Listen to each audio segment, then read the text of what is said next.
Welcome back, everyone. I'm the Battle Gamer, and we got the Mythic rules today. The rules that all over the internet people are going to argue about for years to come. The players want to be stronger, but the GM doesn't want to deal with their BS set of rules.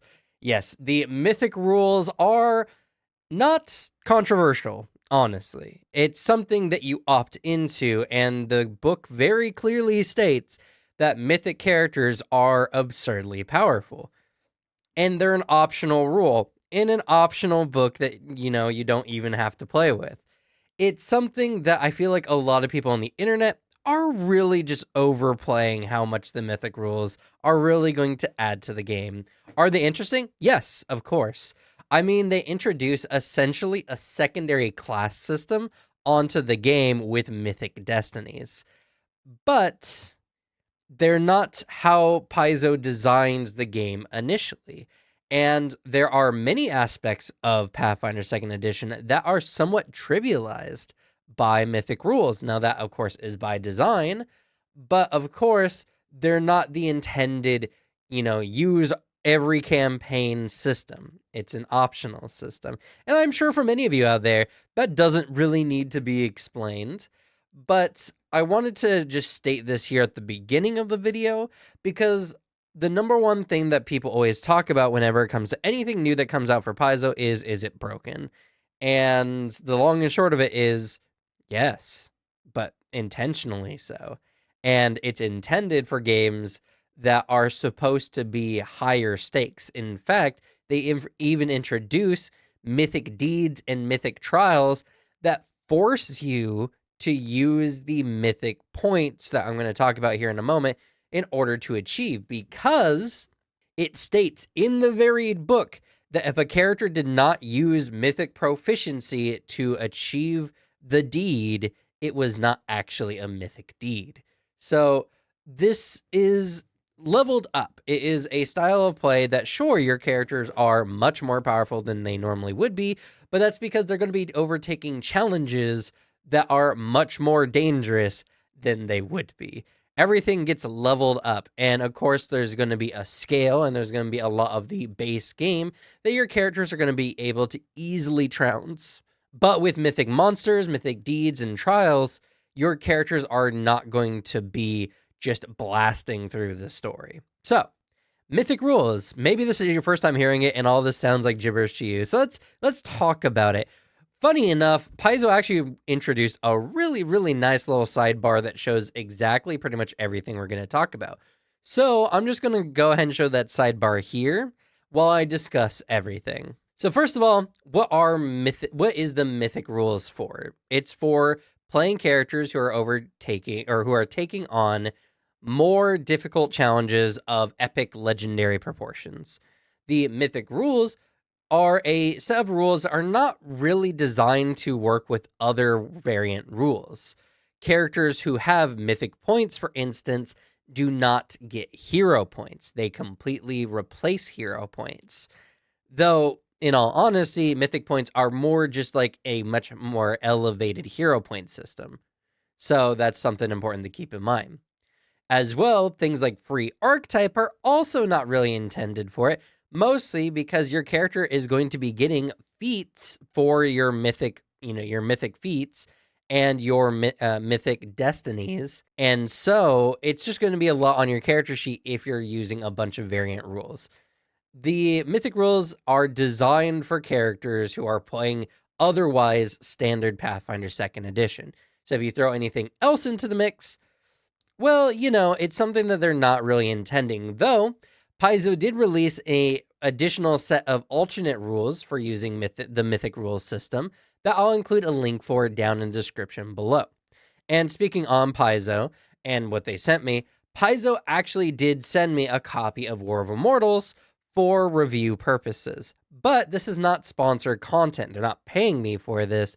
So all thoughts and opinions here are my own, and today's video is mostly just telling you what the Mythic rules are about. It's not even going to be really about my opinion on them because, in all honesty, I think they're cool, but I think I prefer the standard game, or at least standard game with free archetype more. I just think it's more interesting than having characters who can spend a point to overcome trials pretty easy, which is something I'll get to here in a moment. But if we're talking about chilling out, hey, I have a partnership with Into the AM. If you use my discount code down in the description below, yada yada, you've probably heard this spiel before, but I will say the shirts are really, really nice. I wouldn't be doing this if I didn't think it was a good deal.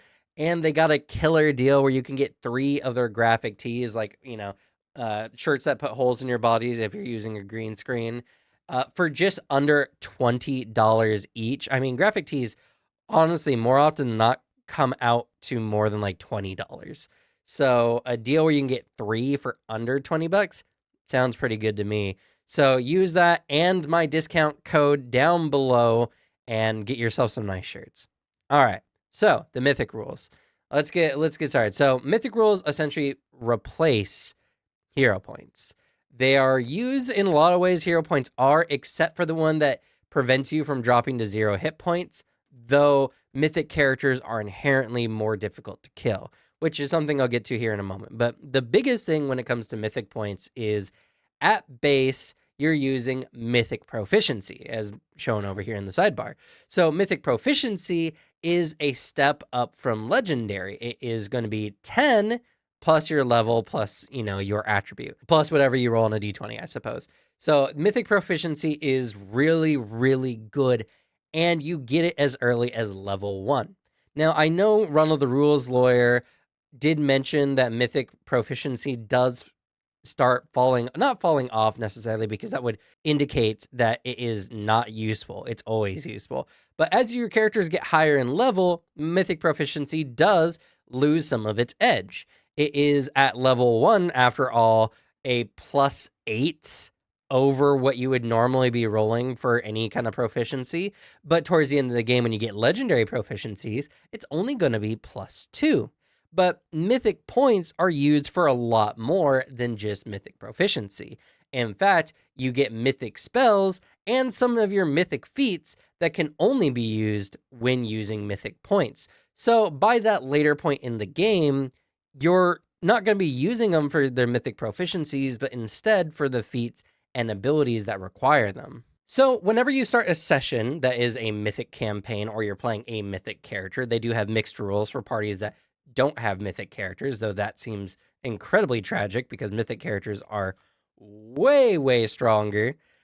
You start with 3, and you can only have a max of 3 points, but you start out essentially with max points, and whenever you use them, you can regain them during the session, either by overcoming a mythic deed, or by overcoming a mythic monster, or by doing actions that apply to your mythic calling. So mythic calling is a kind of like a background, essentially. What is it that brings your character into this cycle of destiny? What is the act? And there are many types of campaigns where your mythic destinies may be the same. For instance, you may be all playing becoming the new 4 horsemen of the apocalypse, more or less, and you have the same mythic destiny ahead of you, but your calling to it might differ. In fact, something I really like about what this book did is they actually make calls to the Wrath of the Righteous campaign that came out from Owlcat Games, and I think it was also an Adventure Path as well. But they call out that like the various characters who participated in the story were there for different reasons, even though they all had the same goal in the end. So mythic callings are kind of like a background, but they're more important than that, because they help you do specific types of actions and reward you for doing those types of actions really well. One such mythic calling is Acrobat's Calling.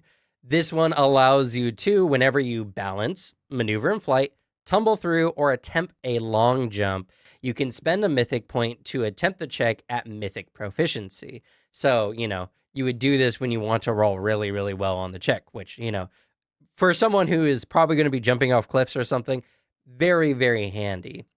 And the first time each day that you critically succeed an acrobatic check, and I should mention, first time in a day, not per session.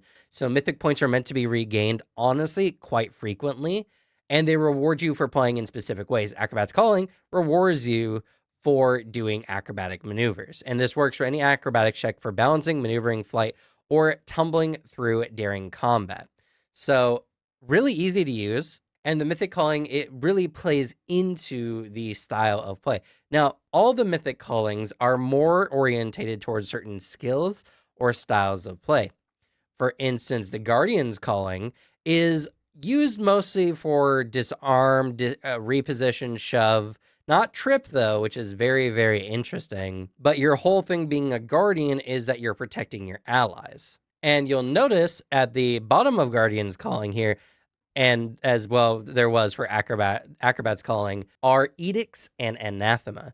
So the Edicts determine what things your character should do and have to do, and Anathema are things you cannot do or you lose your mythic benefits until you atone. So for the Edicts for Guardian's Calling, for instance, you must place yourself in harm's way to protect your allies or innocent creatures under threat. And the Anathema for your character is to retreat from battle while your allies or innocent bystanders are in danger without taking every reasonable effort to rescue them first. So it does give you a little bit of a caveat that if it's completely doomed, you can leave.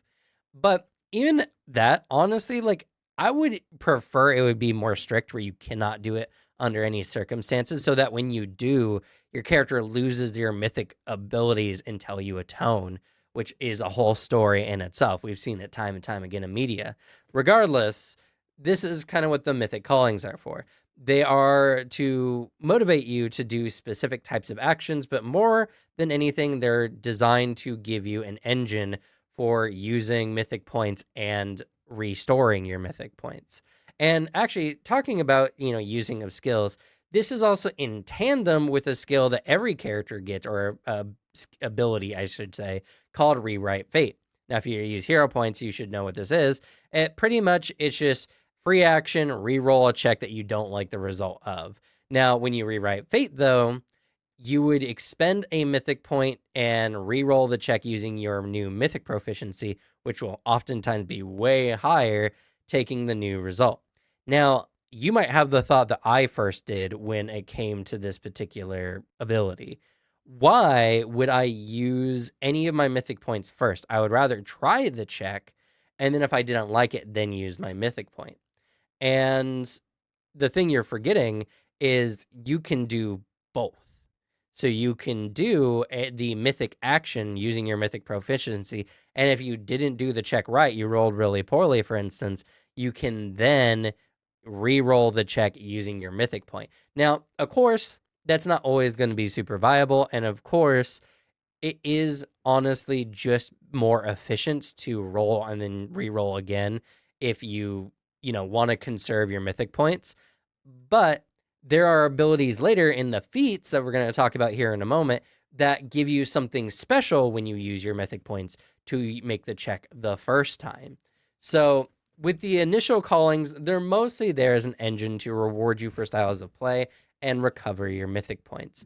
The Rewrite Fate ability allows you to, if you're feeling a little too cocky and you mess up a deed, you can re-roll it and save yourself. And of course, you can just use your mythic proficiency twice in a row, which honestly increases your chance of critting overall. So that being said, I get you optimizers. I see you out there, but it is not completely about that. And the callings are mostly there for other purposes, though you can make the checks at that mythic proficiency. And that's something that's important to mention as well, that unless you have a calling for specific skill actions, you can't use your mythic proficiency unless you're rewriting fate. So there's a lot of situations where you might roll something and be like, oh, well, I succeeded, but not as much as I could have if I had mythic proficiency. And so you'll re-roll it and you might roll worse. It's like you rolled a 17 and it's like, but it didn't crit. Then you're like, oh, well, re-roll proficiency. And it's like, well, you got about the same result anyway. There's a lot of balances to this, and I think it's very, very interesting. And speaking about restoring mythic points in general, there are certain points for vanity. If you are the one to complete a mythic deed or slay the mythic beast, you get more mythic points. And in addition to that, it's actually really easy to restore all your mythic points in a day. So if you slay a mythic opponent, the slayer gains 2 mythic points and the party gains 1.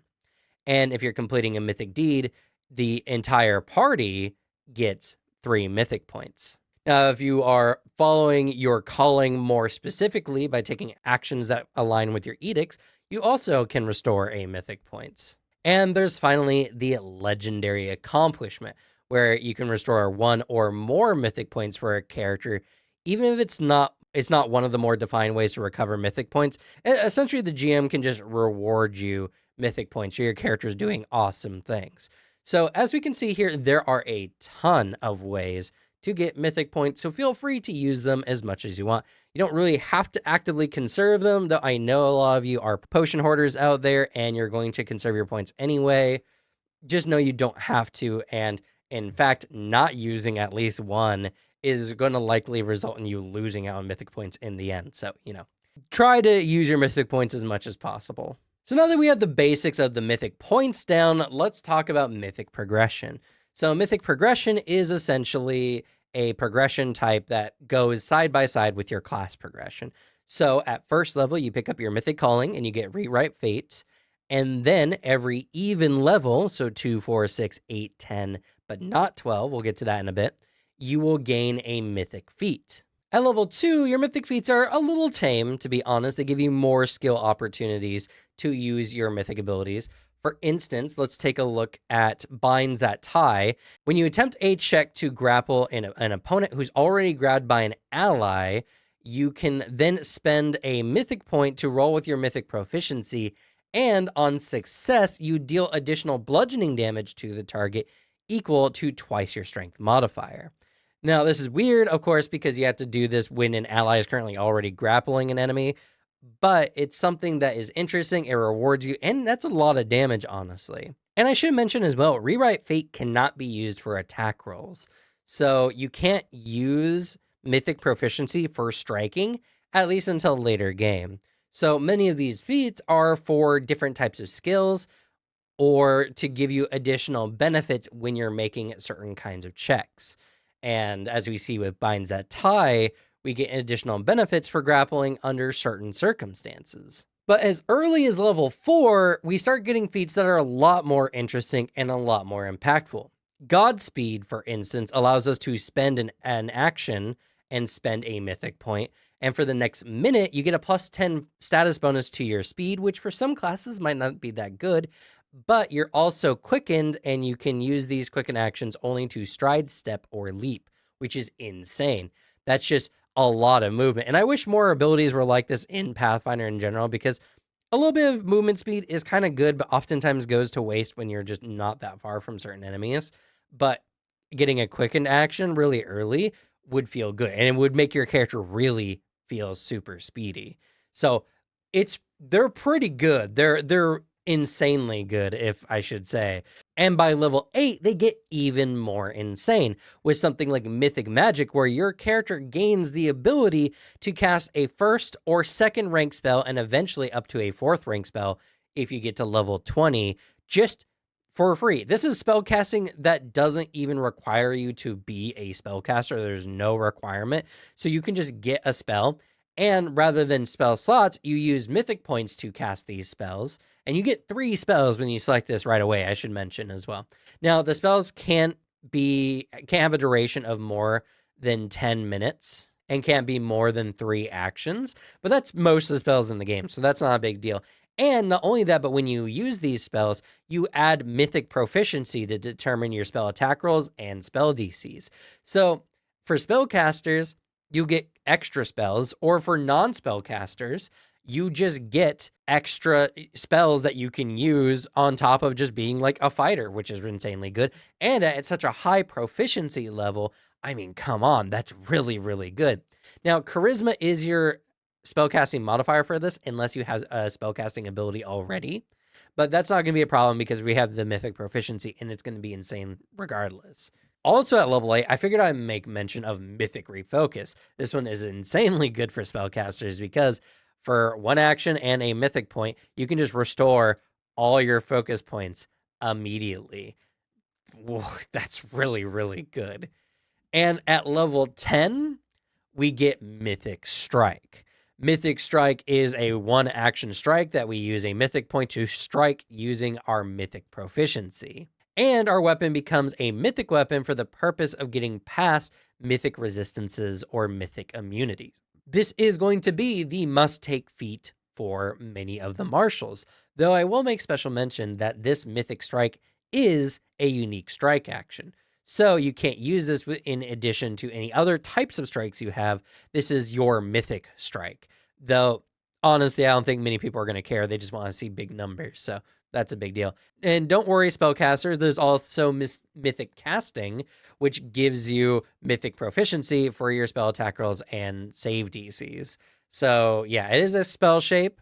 So it isn't quite as efficient as mythic striking, but honestly, that's so okay because getting legend or mythic proficiency with your spell DCs is absolutely insane. It's honestly probably more potent. So the extra action is more than worth it. Once you hit 12th level, you then select a Mythic Destiny. Mythic Destinies are essentially like they're like archetypes. That you can really look at them as like super juiced up archetypes. They got tons of feats and they make your characters absolutely insane, doing even more powerful things and locking in your destiny. Now, I'm actually not going to go over the Mythic Destinies here in this video, or at least not individually, but let me go ahead and show you some of the power that they can give. For the Apocalypse Rider, which makes you essentially one of the 4 horsemen of the apocalypse, you can get a feat called Contagious Spell. This is a spell shape that allows you to, if a spell inflicts damage or a debilitating condition and targets a specific number of creatures, you can target 1 additional creature. Now, you don't get your mythic proficiency with this, which is really sad, but that's completely okay because there's so many insanely powerful spells in the game, and just being able to add a spell shape to allow you to target a second creature not only is so good for conserving spell slots, but is insanely devastating on the battlefield as well. So Contagious Spell is insanely good. You're going to hear me say insane a lot, and I know people are going to mention it. This is all insane, so I feel validated by saying it all. And under the Beast Lord, which is another type of archetype, funny enough, another one that has an animal companion, though rather than a mount, it's just badass, you can get Creature of Myth. Creature of Myth is really, really long, so I'm only going to show you a snippet of one of the parts I really like, which is Chimeric Heads, where your United Companion, which is your unique companion for this particular archetype, allows you to, well, no, it's not technically an archetype, it's a destiny, but gives it a second head, and whenever you command it, it can make 2 strikes with 1 action using the appropriate additional body part, essentially. So if it has a snake tail, it gets an extra tail attack, for instance. And both of these attacks are made at its current multi-attack penalty, and that's only one of the 2 actions you give it as a part of commanding your animal companion. That's that's really, really good. It's very, very powerful. Many of these make your characters into demigods. They are supremely powerful, unrealistically difficult to deal with for normal foes. And of course, the book offers all kinds of rules for how to set up encounters for mythic characters of certain levels and mythic enemies that you can throw at your players that are they are considered like a level or 2 higher, even though their proficiencies aren't necessarily higher.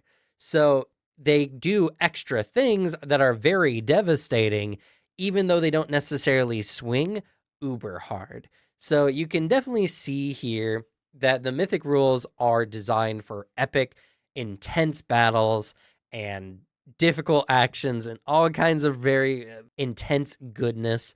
I'm so hyped for mythic rules. And oh, I also forgot to mention. So I did mention before that mythic points couldn't be used to preserve your character at 1 HP if you were to take a somewhat fatal blow. And that's because mythic characters can almost not be killed. So a mythic character goes to dying 4. They become doomed 1 and stabilize immediately at 0 HP. So a mythic character cannot die from normal dying values, can be impaled every which way, and can suffer lethal wounds and get out of it. Now, you do eventually die when you become doomed 4, but that's okay because that almost never happens.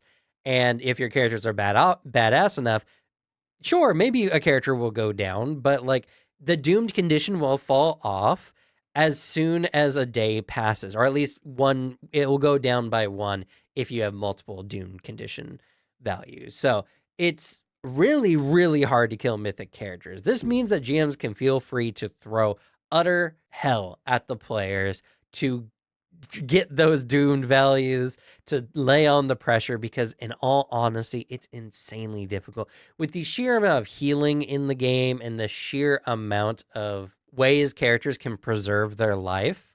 Mythic characters are almost never going to die, and that's kind of the point. The point is that you're telling a epic story, and if a character dies too early in that epic story, it probably wasn't an epic story to begin with. And that's kind of a very constant theme here. The idea is that the characters are supposed to be strong. They're supposed to, you know, be able to challenge the gods one day. And that's what the mythic rules are for. So if you like that kind of thing, these are for you.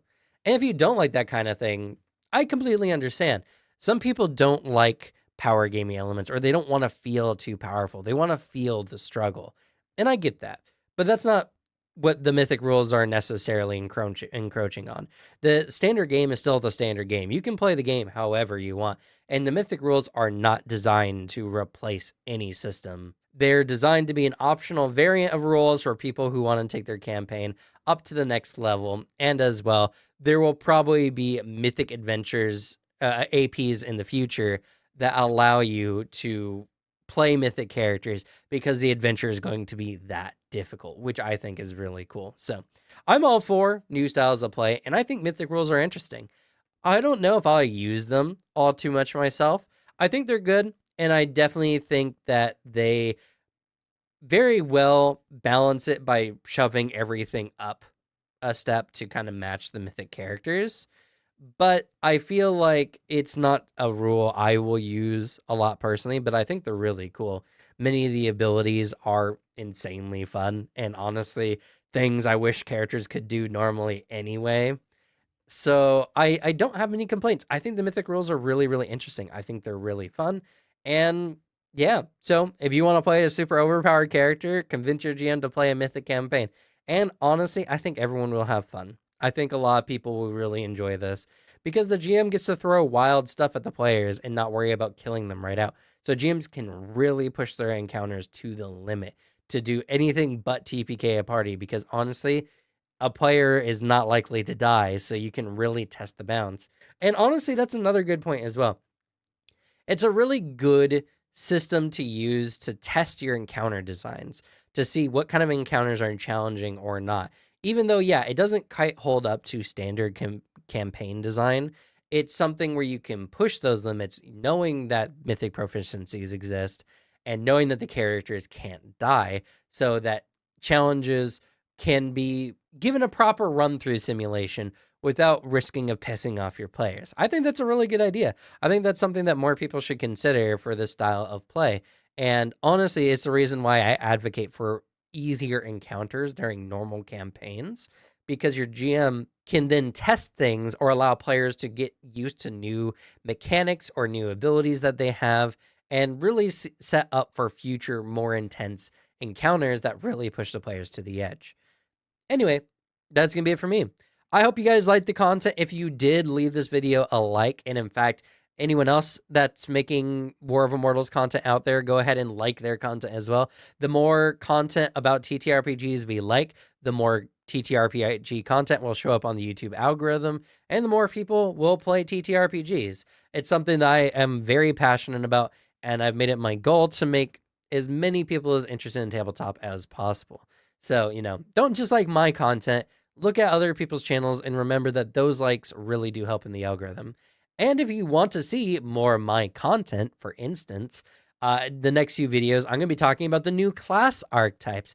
And in fact, I think I'm going to talk about the Warrior of Legend next, because it actually ties into these mythic rules really, really well. So if you want to see all this review stuff as it's coming out before the books hit retail, I recommend that subscribe, because you're going to be getting all that juicy good new information before it hits the stores. And as well, I do this for most the Paizo books that come out. I'll be doing it again a month from now for Divine Mysteries, another book I'm very, very excited for. So if that doesn't earn your subscribe, I don't know what will. Anyway, as I said, that's it for me. Thank y'all so much for watching. Good luck with your games. Leave the bad luck to me, and I'll see y'all next time. Bye.